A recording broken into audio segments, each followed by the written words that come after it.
looking forward to Thursday.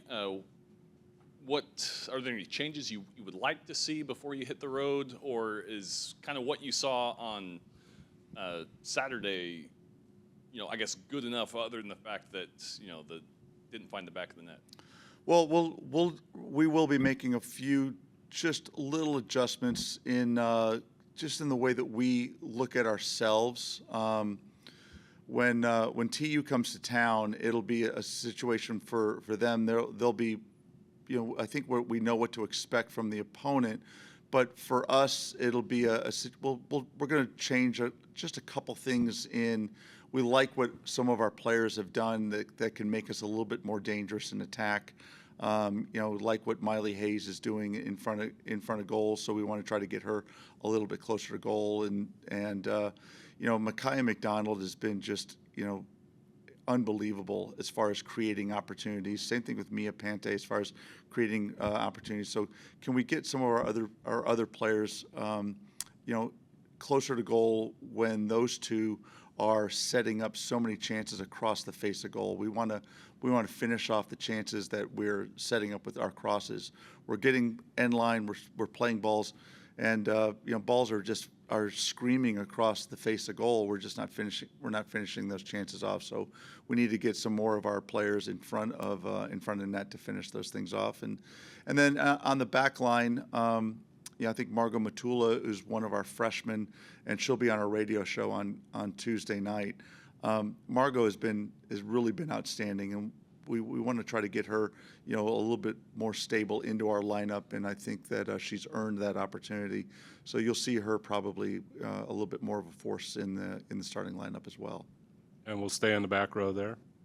Coach, right next to him. Kind of going back to Saturday, you talked a little bit about the environment of that game against Baylor. What do you think that kind of those Central Texas matchups do towards growing the game? Obviously, a lot of those players probably played with some of Baylor's players for most of those years. Well, we love rivalries. We love the ability to play against familiar opponents. It's the first time we had played against Baylor in 10 years, actually. The last time we had played against them, they had a different coaching staff. One of their players was given a yellow card 9 seconds into the game. So that's when rivalries go a little bit, a little too close to the edge. So we gave them a 10-year cooling off period.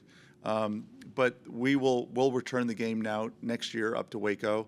And I thought it was a really good match. Both teams tried to play. I thought it was a game that was played in a really good spirit. And I know that the crowd loved it. It was entertaining. Baylor probably had 3 good scoring chances. We probably had 19 that we had good chances to put away. And so those are always great for crowds. And when you've got that many people come out, what we're hoping for is that we'll get a lot of return business from it, and we'll see a lot of those people that have become fans of our young women. We'll have Travis in the front row here. Hey, Coach, I know you talked about some maybe tactical things or getting some more bodies into the box when you had those crosses. What else did you see from the film that you can work on to kind of help be a little bit more efficient in some of those shots?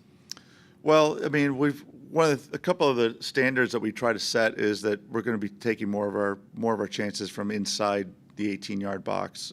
Your chances of scoring, just like in football, if you can hit more of your field goals from inside 40 yards, your chances of converting those are much greater. Well, for us, if we can take more of our shots from inside the 18-yard box, if we can take more of those shots and not have them blocked, a lot of our shots hit Baylor players in the head, in the back of the neck, in the kidneys, and other vital organs as the game went on, and we want to try to see if we can get those shots off just a little bit quicker so that we're not having to put the other team in the hospital. And we got Richard in row 3. Yes, Coach. It appeared you shifted Miley Hayes to the striker position late on Saturday's match. What went into that decision, and what is the plan for utilizing her moving forward? Well, Miley's a returning first-team All-SEC forward, and when she's able to face up and see the goal, she's really, really dangerous, incredibly dangerous player.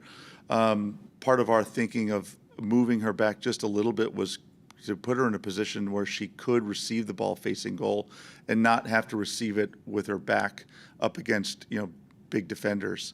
And so, but as the game was going on, she was having to come deeper and deeper and deeper to get the ball, which, just kind of put her further away from goal.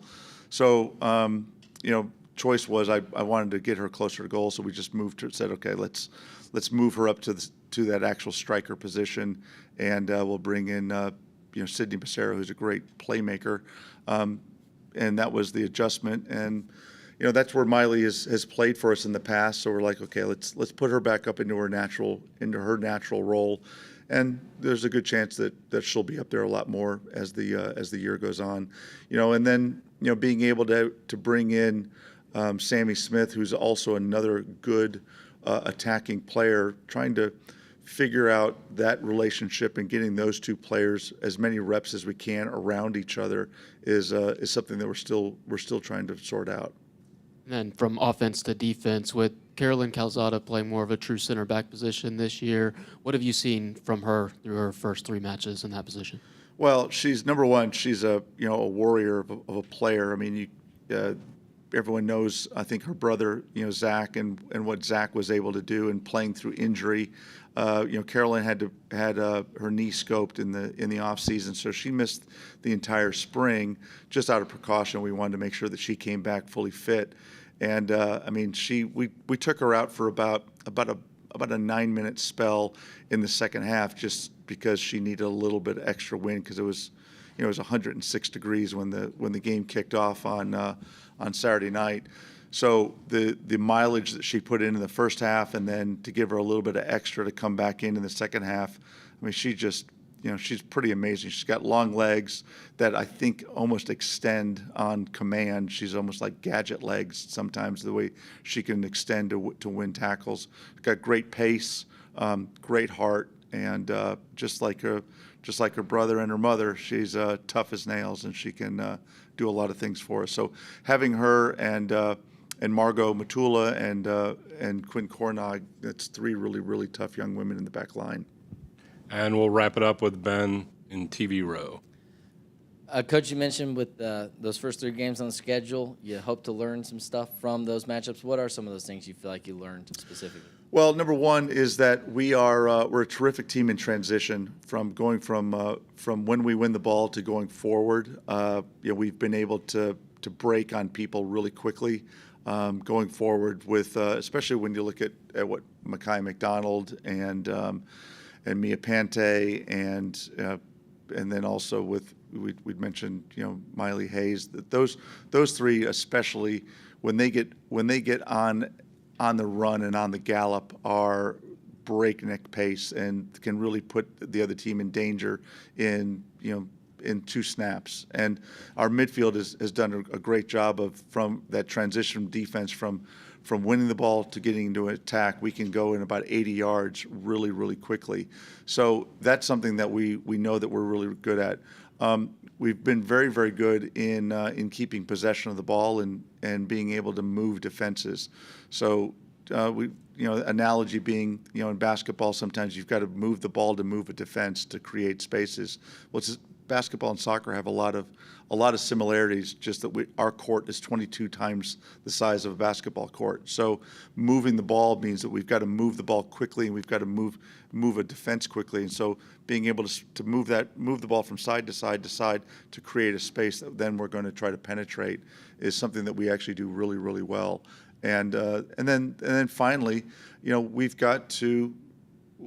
learning the hard way that we've got to do a lot better job of getting our numbers of people into the penalty area so that we increase our chances of scoring goals, especially in dire situations where we're trying to chase a game. And I think that our mentality of defending was really good and we've gotten better and better as the season's gone on.